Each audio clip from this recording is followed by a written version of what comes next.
بسم الله الرحمن الرحيم والصلاة والسلام على أشرف المرسلين أما بعد أعوذ بالله من الشيطان الرجيم بسم الله الرحمن الرحيم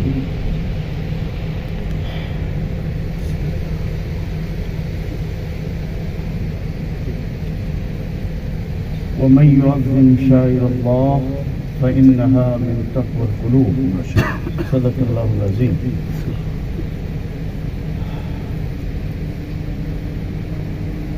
اللہ تعالیٰ دی توفیق اور نبی پاک صلی اللہ علیہ وسلم دی خصوصی عنایت اور مہربانی نال اسی اس مبارک مجلس سب اکٹھے ہیں.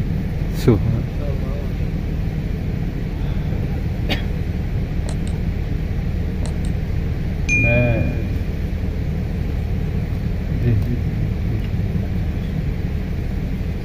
اردو میں بات کروں کہ عربی میں کروں کہ انگریزی میں کروں کیا